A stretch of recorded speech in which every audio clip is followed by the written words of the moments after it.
La salle du conseil n'a pas explosé, elle l'a effacé avant même qu'il puisse s'asseoir. Le président fit glisser une lettre de licenciement sur la table et déclara « C'est terminé, la sécurité va vous raccompagner ». Des rires suivirent, les caméras se levèrent et quelqu'un murmura « Retourne d'où il vient ». Mais pendant qu'ils célébraient leur embuscade, il déverrouilla discrètement un dossier nommé P7, une manœuvre préparée depuis 18 mois. Et dans les 7 minutes qui suivirent, les hommes qui l'avaient renvoyé allaient découvrir qu'ils n'avaient pas éliminé un PDG. Ils avaient déclenché la destruction de leur propre entreprise. Les lumières de la salle du conseil étaient tamisées, pas par accident mais volontairement, le genre d'atmosphère utilisé pour les embuscades. Darius Maddox entra lentement, conscient du silence pesant. 11 directeurs le fixaient, comme s'il avait pénétré dans un royaume qui ne lui appartenait plus. À la tête de la table, Gerald Langston, président du conseil, ne l'invita pas à s'asseoir. Il fit simplement glisser un document du bout des doigts, comme on jette des restes devant un chien. « Lisse », dit Gerald calmement. Darius ne bougea pas. « Ceci n'était pas à mon ordre du jour. »« Ça ne devait pas l'être », répondit Gerald avec un sourire. « Les surprises sont instructives. » À l'autre bout de la table, Tristan Langston, le fils de Gerald, leva son téléphone et l'inclina discrètement. Un autre directeur activa un micro caché. Quelqu'un chuchota. « Ça va devenir viral en quelques secondes. » Darius regarda le dossier. « Licenciement immédiat, pas de vote, pas de motif. »« Vous n'avez pas le droit, » dit Darius. Gerald lâcha un petit rire sec. « On peut faire tout ce qu'on veut. Tu n'étais qu'un symbole, un trophée provisoire pour la communication. Les investisseurs veulent c'est quelqu'un qui comprend les chiffres, pas les histoires de survie. » Un directeur ricana. « Quand ce sera fini, on devrait le renvoyer là d'où il vient. » Tristan ajouta « Peut-être que l'équipe de nettoyage a besoin d'un superviseur pour le service de nuit. Au moins, il comprendra une serpillière. » Les rires roulèrent autour de la table, silencieux mais tranchants, affamés, profitant du spectacle. Darius ne scia pas. « Vous violez votre propre règlement intérieur. » Gerald s'adossa. « Tu crois que le règlement te protège ? On l'a réécrit ce matin. Tu n'as pas répondu parce que tu étais trop occupé à faire semblant d'être un vrai PDG. » Les téléphones filmaient et les compteurs de diffusion en direct grimpaient discrètement. Tristan lança un badge au milieu de la table. « Ton nouveau rôle, pas de pression. Il correspond à ton passé. » Le badge tourna et s'arrêta devant Darius. Les directeurs attendaient que l'humiliation le brise. Mais Darius ouvrit calmement sa mallette, en sortit un dossier noir, mince, métallique, et le posa au centre de la table. L'étiquette brillait, P7, contingence active. Gerald haussa un sourcil. « C'est quoi ? Une lettre d'adieu ?» ?»« Non, dit Darius, une assurance. » Il appuya sur un bouton de son téléphone. Instantanément, tous les écrans de la salle changèrent, passant des tableaux Excel à un seul message. Protocole 7. Authentication verified, une voix robotique suivie. System override engaged, standby for executive level authorization.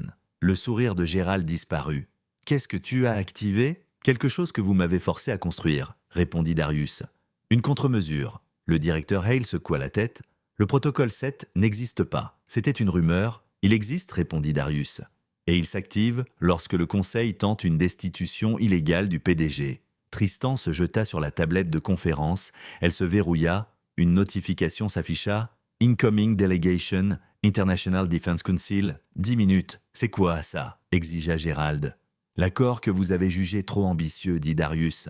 « Un partenariat technologique de défense de 800 millions de dollars avec l'IDC. Un contrat que seul le PDG en poste peut signer. » Le visage de Gerald se décomposa et il murmura « Si on perd ce contrat, notre valorisation s'effondre. » « Et vos investissements personnels avec, » acheva Darius. Tristan perdit toute assurance. « Désactive-le. »« Je ne peux pas, » dit Darius. « Parce que vous l'avez déclenché ?» Les écrans changèrent encore, affichant cette fois des fichiers audio, des vidéos et des discussions internes, injures raciales murmurées en réunion, traces de détournement de fonds, audits falsifiés, menaces envers des lanceurs d'alerte, manipulation boursière illégale, pots de vin à des fournisseurs étrangers. Gerald se leva brutalement. « Tu nous as espionnés ? » ?»« Non, dit Darius. Vous avez tout avoué devant moi. J'ai simplement appuyé sur « Enregistrer ». Le directeur s'usa, enfouit son visage entre ses mains. « On est foutu !» À l'extérieur, de gros SUV noirs arrivèrent, portant la délégation de l'IDC et des observateurs fédéraux. Gerald se précipita vers Darius. « Tu es viré, tu ne peux rien signer. Vous m'avez renvoyé illégalement, » répondit Darius. ce qui a activé la clause de protection des actions. Hale étouffa un cri. Il devient l'actionnaire majoritaire, 30%. Assez pour vous remplacer tous, confirma Darius. Les portes s'ouvrirent. Les officiels de l'IDC entrèrent et s'inclinèrent légèrement. « Monsieur Maddox, nous sommes prêts. » Gérald balbutia. « Il ne représente pas ce conseil. » Le délégué principal le coupa net. « Selon le contrat, seul Monsieur Maddox est autorisé à signer. » Tristan sembla s'effondrer de l'intérieur. « Tu possèdes tout maintenant ?» Darius signa la dernière page d'un geste fluide. La délégation applaudit. « Félicitations, Monsieur Maddox. » Lorsqu'ils partirent, Darius se tourna vers le conseil. « Vous vouliez un spectacle, dit-il. Terminons-le. » Il posa une pile de documents devant eux. « Ce sont vos démissions. Signez-les ou je remets l'intégralité des preuves aux régulateurs fédéraux. » La salle se remplit de mains tremblantes et de stylos grattant le papier.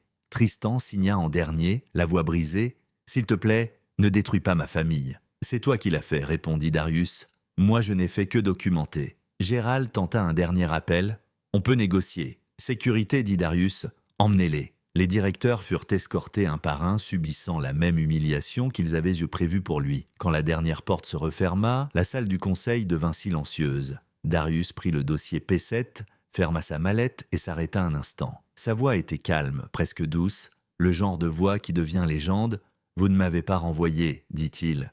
Vous m'avez libéré pour vous enterrer. » Puis il sortit, laissant derrière lui les ruines de ceux qui croyaient ses pouvoirs le détruire. Choc par cette fin, like, partage et commente ta réaction. Quel moment t'a le plus marqué? Abonne-toi et active les notifications.